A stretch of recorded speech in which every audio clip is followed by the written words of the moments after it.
Buenos días, soy Giuliano Perseo, director país de Ginevacol para Colombia. Aquí estamos para hablar de un tema lastimosamente dramático para Colombia y es el uso de minas antipersonas.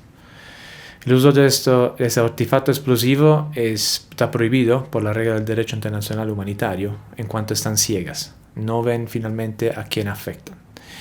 Y solo para darle el cuadro de la situación, el año pasado las Naciones Unidas reportó que ocurrieron 432 incidentes con artefactos explosivos, con un incremento del 50% respecto al año anterior.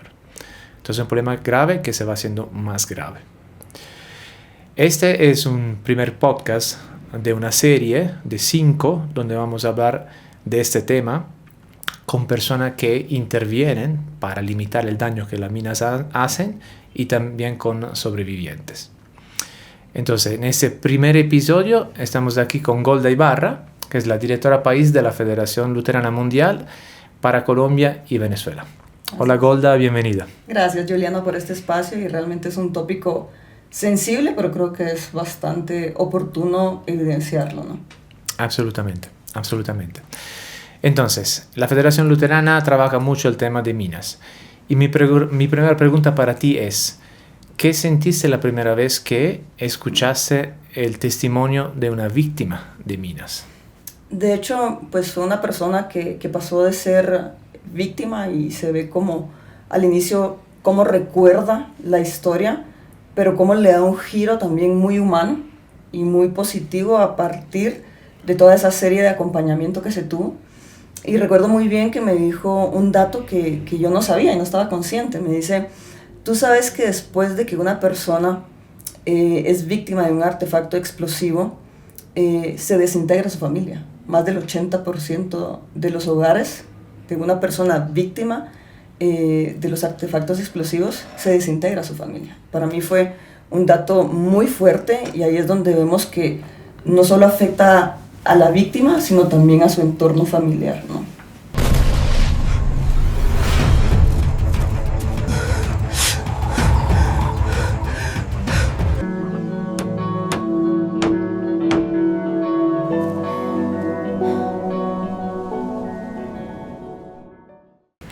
Ahora, sabemos que la Federación está implementando iniciativas para atender a la víctima y para prevenir las víctimas.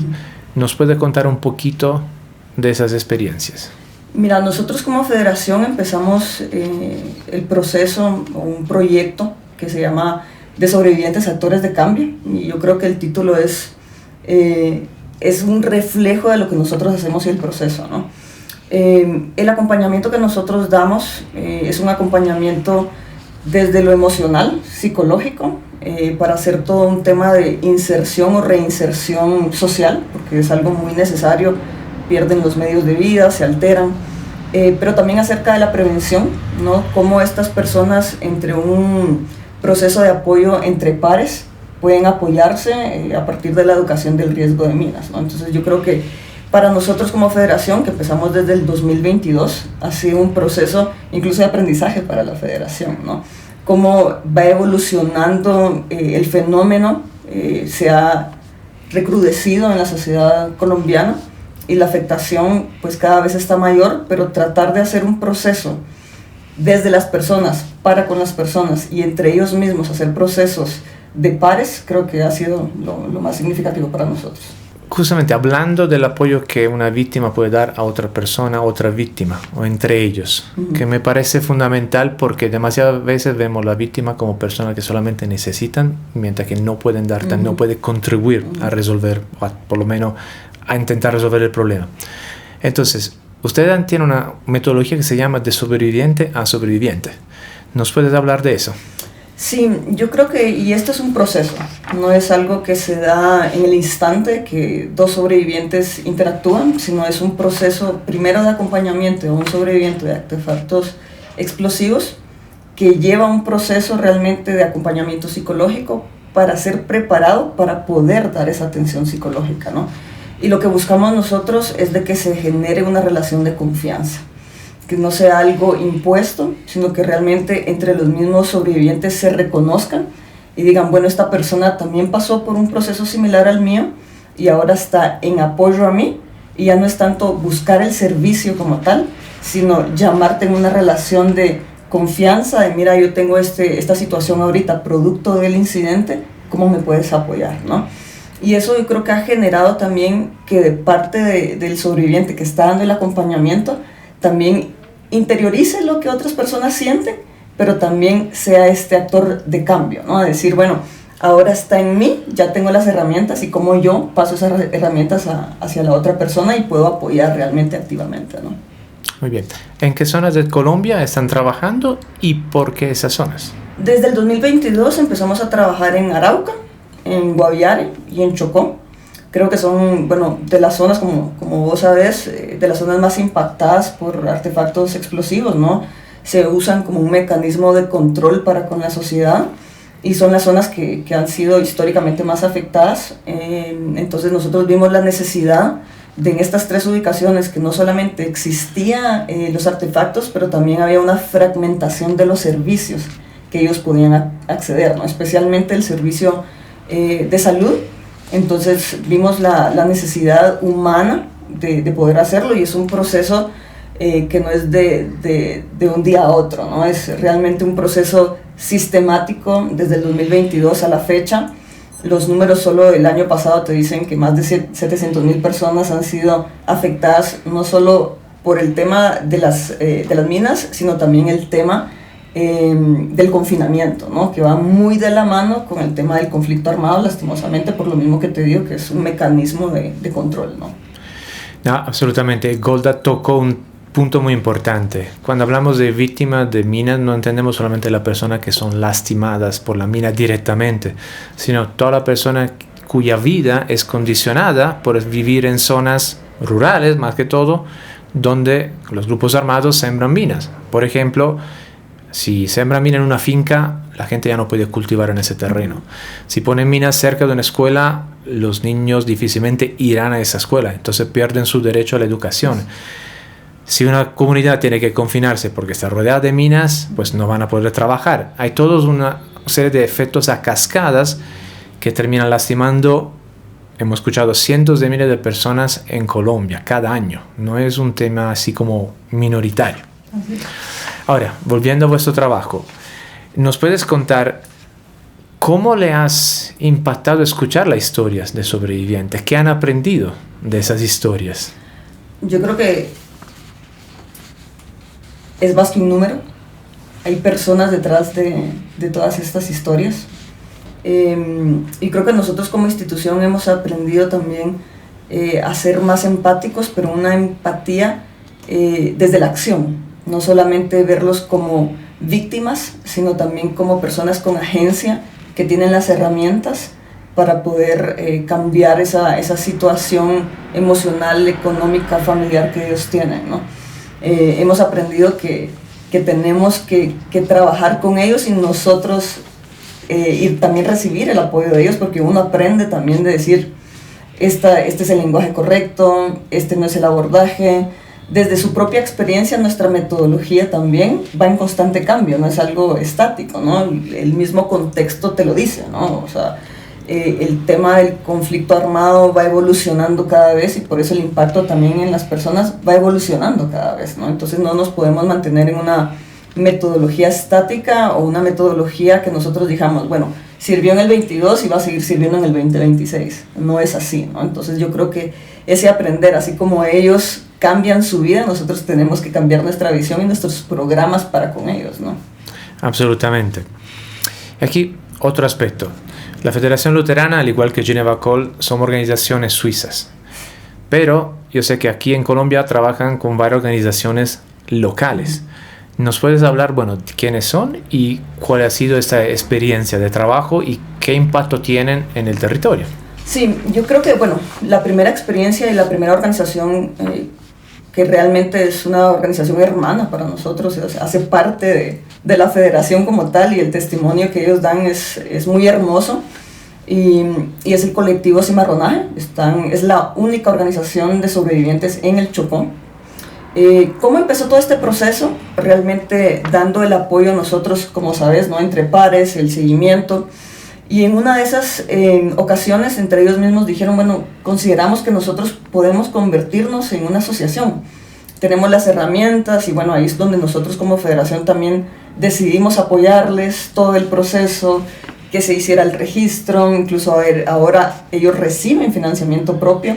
No es un financiamiento solo de la federación, es decir, ya son un ente constituido con su propia misión, visión, con una agenda propia, ¿no? Esta ha sido para nosotros una de las experiencias más gratificantes, y el enfoque de localización para nosotros es eso, no es nada más dar el apoyo e irnos, sino que dar un apoyo institucional de conformación para que las organizaciones después anden solas, ¿no? Bueno, y también tenemos organizaciones como Azonesbit, que está en Guaviare, y yo creo que uno de los elementos más importantes es de que hay reconocimiento de las propias autoridades locales. El también estar habilitados ya para la recepción de fondos de las agencias, yo creo que es agencias estatales, creo que es importante porque ahí te dice, bueno, creemos en lo que ustedes hacen, están en un nivel técnico de calidad que ya pueden hacer una implementación. Entonces, creo que esto, bueno, es un reconocimiento no solo de las estructuras estatales, sino también de las mismas personas, ¿no? Las mismas personas que buscan esa atención. No, absolutamente. Y justamente mencionaste que estas asociaciones ya tienen su propia capacidad. Cuéntanos entonces, si la federación se retirara mañana de esos 3 departamentos, ¿qué habría cambiado en el territorio? O sea, ¿qué dejarían ustedes como, digamos, vuestra huella? ¿Y cómo ha cambiado ese trabajo hacia adentro de la organización? Porque lo que hacemos al final nos cambia también adentro. Sí. Yo creo que el hecho nosotros de haber dado tanto seguimiento, el empezar como dando atención a sobrevivientes y ahora que se han consolidado como organizaciones, habla de esa estrategia también de sostenibilidad y salida de la federación, ¿no? El crear, el reconocer, ¿no? Que hay actores de cambio, como nosotros nos gusta llamarles, que ya pueden gestionarse, que ya pueden recibir fondos, que ya entienden la localidad, que ya saben esto tan difícil que es la administración de proyectos, ¿no? Que a veces, muchas veces limita la recepción de fondos, pero ya están en ese estadio que ellos se pueden gestionar, son autosuficientes. ¿Y qué hacemos nosotros como federación ahora? Nuestro plan ahorita es irnos a Cauca a apoyar otras organizaciones de sobrevivientes, ¿no? Con ya toda la metodología que nosotros tenemos y esa experiencia también de decir, bueno, ¿cómo ahora podemos extender nuestro apoyar a otros departamentos e incluso con otros financiamientos? Aparte del de sobrevivientes para actores de cambio, tenemos financiamiento para medios de vida, donde ya cimarronaje está siendo incluido, ¿no? Entonces para nosotros es una transición programática que ya no estamos hablando de dar apoyo entre pares y sobrevivientes, sino ya estamos hablando de, ahora que están constituidos, cómo te apoyo al tema de medios de vida para una reinserción económica, ¿no? Golda, ¿no podrías contar la historia de un sobreviviente para que todos entendamos qué quiere decir ser víctima de una mina antipersonas y cuál es el camino de un sobreviviente para luego volverse en un actor de cambio? Claro. Nosotros tenemos una historia muy, muy impactante y muy bonita también dentro de la federación, y tú me habías comentado anteriormente cómo nos cambia a nosotros también como federación, y es ver historias como esta, ¿no?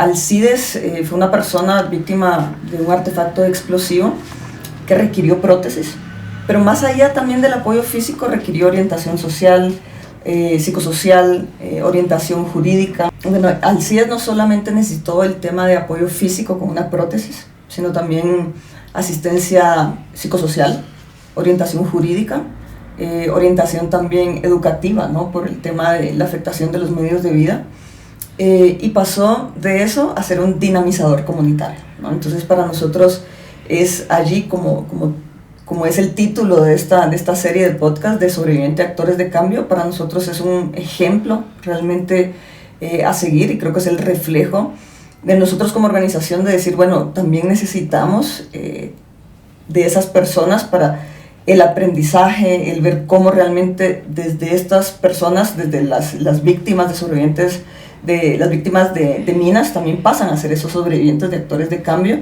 a nivel comunitario, ¿no? Apoyar desde sus propias estructuras, desde sus propias realidades, a otras personas, ¿no? Y algo que también nos destaca, digamos, como organización es todo el tema de educación en riesgo de minas, ¿no? Es muy importante no solamente la atención, sino también la prevención. Creemos mucho en eso y estos dinamizadores comunitarios justamente es eso su deber ser, ¿no? El cómo desde su experiencia se tecnifican y ahora son una voz para hacer educación en el riesgo de minas. Excelente, y nos encantaría tener al CIDES para un próximo podcast. Perfecto. Pues muchísimas gracias, Golda, y vamos cerrando este primer episodio de esta serie de podcast que hemos llamado justamente de sobrevivientes a actores de cambio.